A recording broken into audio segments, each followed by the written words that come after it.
I'm speaking to you tonight from behind the resolute desk in the Oval Office. In this sacred space, I'm surrounded by portraits of extraordinary American presidents. Thomas Jefferson wrote the immortal words that guide this nation. George Washington, who showed us presidents are not kings. Abraham Lincoln, who implored us to reject malice. Franklin Roosevelt, who inspired us to reject fear. I revere this office, but I love my country more. It's been the honor of my life to serve as your president. But in the defense of democracy, which is at stake, I think is more important than any title. I draw strength and I find joy in working for the American people. But this sacred task of perfecting our union is not about me. It's about you, your families, your futures. It's about we, the people. And we can never forget that. And I never have. I've made it clear that I believe America is at an inflection point. One of those rare moments in history when the decisions we make now will determine our fate of our nation and the world for decades to come. America's going to have to choose between moving forward or backward, between hope and hate, between unity and division. We have to decide, do we still believe in honesty, decency, respect, freedom, justice, and democracy? In this moment, we can see those we disagree with not as enemies, but as fellow Americans. Can we do that? Does character in public life still matter? I believe I know the answer to these questions because I know you, the American people. And I know this, we are a great nation because we are good people. When you elected me to this office, I promised to always level with you, to tell you the truth. And the truth, the sacred cause of this country is larger than any one of us. And those of us who cherish that cause, cherish it so much, a cause of American democracy itself, must unite to protect it. You know, in recent weeks, it's become clear to me that I need to unite my party in this critical endeavor.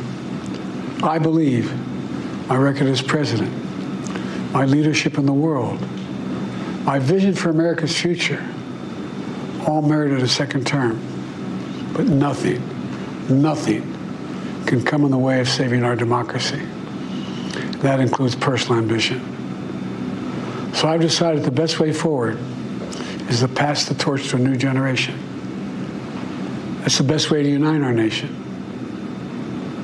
You know, there is a time and a place for long years of experience in public life. There's also a time and a place for new voices, fresh voices, yes, younger voices. And that time and place is now. Over the next 6 months, I'll be focused on doing my job as president. That means I'll continue to lower costs for hardworking families, grow our economy.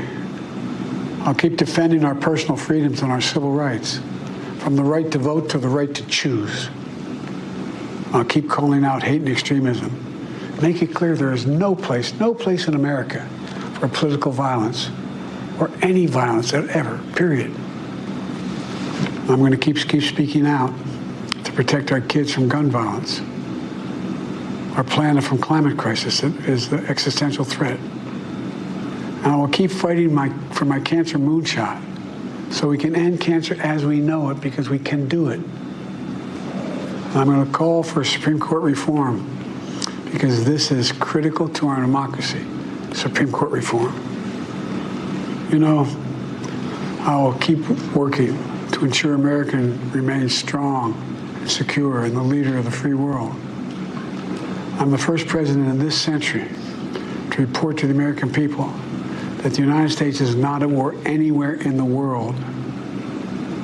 We'll keep rallying a coalition of proud nations to stop Putin from taking over Ukraine and doing more damage. We'll keep NATO stronger, and I'll make it more powerful and more united than any time in all of our history.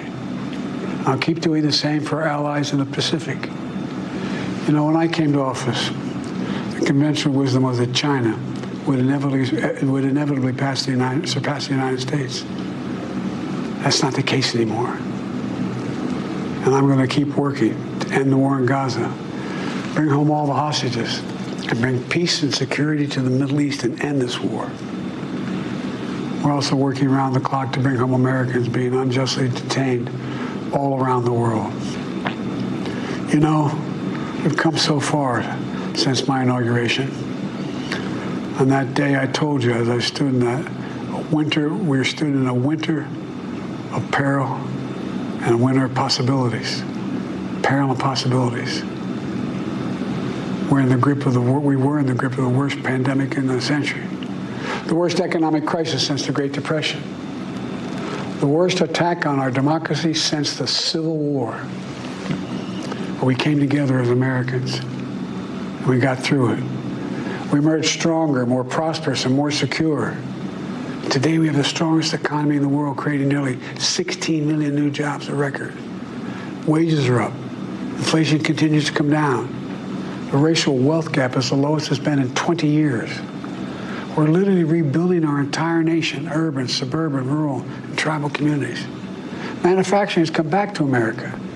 We're leading the world again in chips and science and innovation.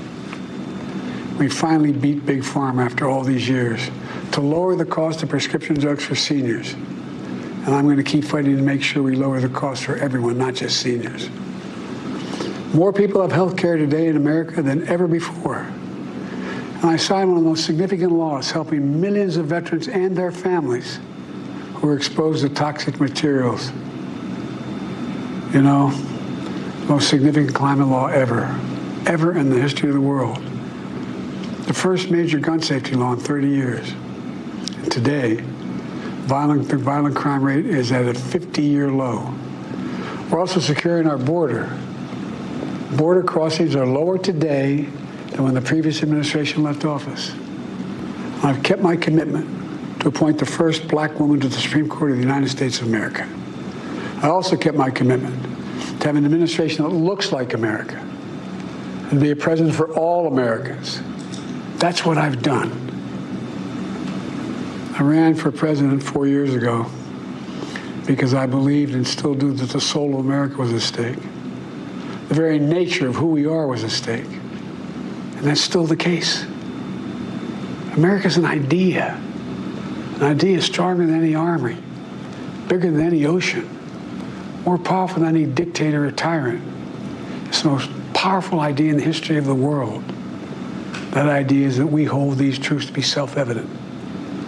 We're all created equal, endowed by our Creator with certain inalienable rights: life, liberty, pursuit of happiness. We've never fully lived up to it, to this sacred idea, but we've never walked away from it either.